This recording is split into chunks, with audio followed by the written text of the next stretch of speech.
Dia das eleições, dia 7 de outubro de 2012. É nesse dia que nós exerceremos o nosso direito e dever de voto. As eleições iniciam às 7 horas da manhã com a abertura da sessão eleitoral. A partir das 8 horas, inicia-se o processo de votação, que estender-se-á até às 17 horas desse mesmo dia. Aqueles que chegarem, porventura, pouco antes das 17 horas, mas encontrarem filas, eles receberão do presidente da sessão eleitoral uma senha, com a qual aguardarão até que lhes seja pedido o título eleitoral e o documento para votação. E então poderão ingressar na sala e na cabine de votação para exercer seu direito de cidadania e seu direito de escolher o candidato nessas eleições municipais. Nesse mesmo dia também, a partir das 17 horas, inicia-se o processo de apuração dos votos e que, naturalmente, estender-se-á noite adentro. Pois bem, dia 7 de outubro também existe regramento para o processo eleitoral. O que pode e o que não pode ser feito nesse dia. É proibido explicitamente no dia 7, ou seja, no dia das eleições, a formação de grupos de pessoas uniformizadas de forma padronizada, com bandeiras, dísticos, broches, adesivos, né, de tal forma a caracterizar uma ação coletiva, quer de um candidato, quer de um partido político ou mesmo da coligação, seja ela usando veículo automotor ou não. Também é proibido que os fiscais, dentro das sessões eleitorais, estejam padronizados com uniformes ou alguma coisa que distinga-os a sua livre escolha, ou seja, estaria manifestando a sua vontade por escolha por um candidato, por um partido político ou por alguma coligação. Isso está vedado. Naturalmente, também qualquer espécie de propaganda eleitoral nesse dia é expressamente vedada. Para os mesários, para os servidores da Justiça Eleitoral, para os escrutinadores, a mesma regra se aplica, ou seja, eles não poderão estar vestidos ou portando vestimenta e atuando nesses locais, manifestando a sua preferência. Isso é praticamente proibido. Aos fiscais dos partidos políticos é permitido tão somente utilizar um crachá com o nome e a legenda do partido. Além disso, é vedado fazer uso, levar consigo ou fazer uso do celular, máquinas fotográficas ou mesmo qualquer outro equipamento, filmadora, qualquer outro equipamento de radiocomunicação que possa de alguma forma comprometer o sigilo do voto. Aquele momento na cabine é somente do eleitor e ele que faz as suas escolhas, ele que tem suas preferências, e isso não pode ser registrado, daí porque da proibição. Então logo se retire da sala, ele receberá todos os equipamentos que ele estiver portando. Naturalmente também é proibido o uso de alto-falantes, amplificadores de som, carreatas, comícios nesse dia. Também é proibido a arregimentação de eleitores. Mas o que é a arregimentação de eleitores? É reunir o candidato, partido político ou a coligação, reunir um grupo de eleitores pretensamente comprometidos com esse candidato, esse partido político ou essa coligação, de tal forma que caracterize uma captação ilícita do sufrágio.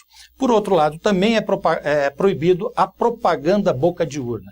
O que é a propaganda boca de urna? É aquela manifestação ou autorizado pelo próprio candidato, né, de distribuição de panfletos, de qualquer outro instrumento que possa caracterizar a captação de votos. O santinho, o folder, tudo isso é determinantemente proibido, até mesmo porque brindes são proibidos na campanha.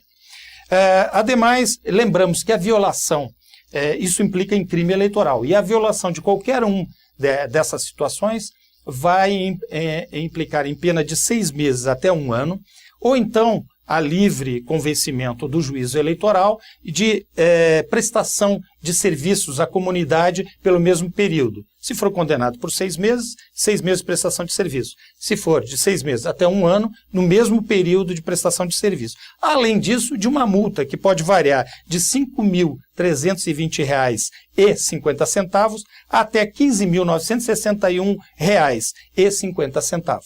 Pois bem, mas nesse dia não pode fazer nada? Não. Nesse dia é permitido também, por exemplo, a manifestação individual e silenciosa da preferência do eleitor? Claro que é. Ele pode estar uniformizado, ele pode ter uma camiseta do seu candidato, uma camiseta do seu partido, ele pode ter o escudo do seu partido político, ele pode ter qualquer tipo de distintivo, né, que identifique ele com a sua agremiação partidária. Ele não pode desfraudar a bandeira do seu partido, ele não pode gritar o nome do seu candidato do seu partido, mas a manifestação livre, né, absolutamente individual e silenciosa é permitida. É permitido também, isso é muito importante que os partidos prestem atenção, a divulgação de pesquisas eleitorais realizadas até a véspera das eleições, ou seja, até o dia 6, desde que elas tenham sido registradas, poderão ser divulgadas.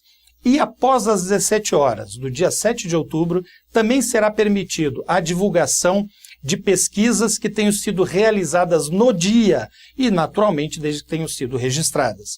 Essas são as possibilidades. Lembramos também que as permissões e as proibições, elas devem estar fixadas dentro ou fora, ou de preferência dentro e fora das sessões eleitorais, de tal forma que as pessoas, o cidadão, possa saber do que ele é facultado fazer nesse dia, permitido, e o que lhe é proibido fazer nesse dia. Lembramos também aos partidos políticos, e isso é muito importante, que até essa data, ou seja, até o dia 7 de outubro, eles poderão arrecadar recursos para cumprir com suas obrigações, né? E excepcionalmente poderão arrecadar a posteriori para pagar dívidas que tenham sido contraídas até essa data. Portanto, a arrecadação de recursos somente até essa data. E o pagamento das dívidas poderá ser estendida na captação de recursos, desde que não tenham sido contraídas a partir dessa data.